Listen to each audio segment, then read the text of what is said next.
But this is his book that I recently purchased, and I love it so far. And we've already went to a few places that he writes about in this book. We're actually in one right now. We're in the Seelbach, upstairs, away from all the noise. But if you wouldn't mind, could you tell us a little bit about this book? Sure. First, welcome to Louisville. Thank you. This book has haunted places across the state of Kentucky. Restaurants, parks, recreation areas, cemeteries, roads, and there's probably another one. But I wrote that book, it was published 6 years ago, and I probably wrote it 8 to 10 years ago. What made you decide to write this book? I have been a ghost enthusiast my entire life. And as I have traveled, I have encountered many spirits that are very liberal with their views. Well, that's interesting.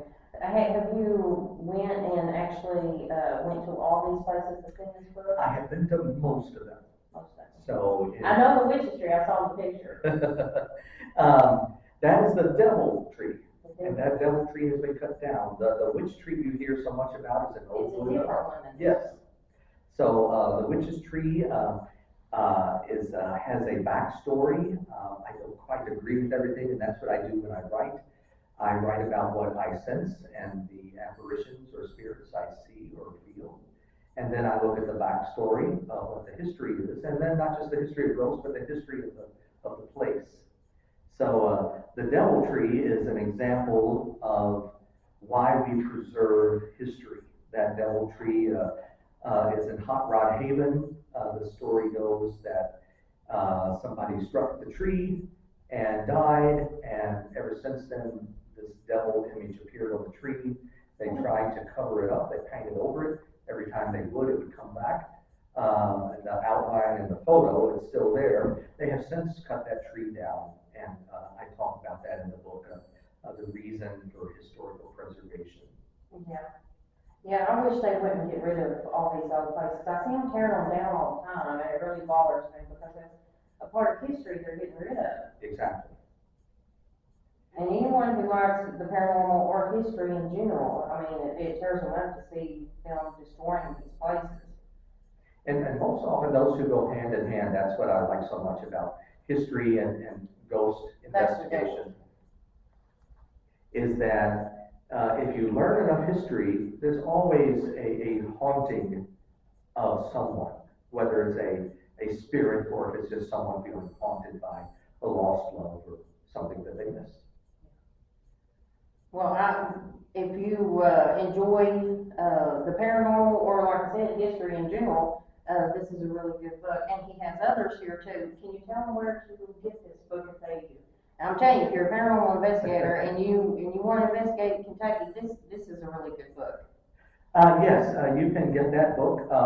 Kentucky Haunts, if you ask for it at your library or bookstore, they can order it if they don't already have it. It's from Schiffer Books. You can go to schifferbooks.com. Or Amazon. Or Amazon. I've seen it on Amazon. Or you can buy it directly from me, and I will autograph it and send it to you anywhere in the United States. At first, he did it for us. Yes. And I have a big, long email. I don't know if they would catch it just by me saying it. Do you have any way to put it on? Oh, your email? When we're done with the live, we'll add it to the comments. Okay. So they can go to the comments and look. Yeah, that's the best way to do it. But like I say, you don't have to buy it. You can check it out in the library. And when you go to the library and ask for it, that helps the author because the library has to purchase the book and then you can read it for free. Oh, that's nice. I didn't know that. Yeah, that's the lovely part about libraries is if enough people ask for the book, they will get the book and you read it for free and the author gets money because they're buying the book to put in their library. Oh, that's awesome. I did not know that. Yeah. So, we don't want everybody to go out and buy every book that we would all be broke, but buy your favorites and then go to the library, and libraries are just wonderful places. Oh, yes. Thank you, Benjamin Franklin. Here's another book that he graciously gave to me and Ray for our birthday, because that's why we're out here in Louisville. But this is a really neat book, especially if you like architecture and stuff like that. I love looking at these pictures. Great, yeah, glad you like it. And I can't wait to read all the things with it. In this book, I'm going to Malcolm tonight, for my daughter Gracie. Could you tell us a little bit, because this is very interesting for me. Do you mind if I show it off? Go ahead, yes. No Bad Ghosts. I wrote this for the parents of children who have imaginary friends. And so a lot of time, children and animals see things that grown-ups don't see. And the grown-ups' parents don't believe the children. And they tell them that it's not there, when the children know very well that it's there. So the introduction, the foreword, is to the parents. And then this is a storybook. The illustrator has done a beautiful job with these illustrations. This is for younger children. This is a picture book. And then in the back, it's the same story, just written for older kids, because it doesn't have as many illustrations, but it's the same story. So as So it's literally a book for all ages. yes, as they grow. So if they don't get tired of it. But it's great. But it's about a child who sees two different ghosts or spirits in his house. And nobody believes him except his dog and his cat see it. And then finally, the parents investigate, and they find a secret door to a room where there were people upstairs years ago. And they investigate and find, why is that ghost in my house? And that's the story. And then the parents learn something. And so the message to parents is, we can all learn, even if we've been told something isn't there, because some of us see it and we know it's there. Yes, well, I think it's bad that when parents are like that with their children. I know they want them not to be afraid, Exactly. but then you also, in turn, make them feel crazy.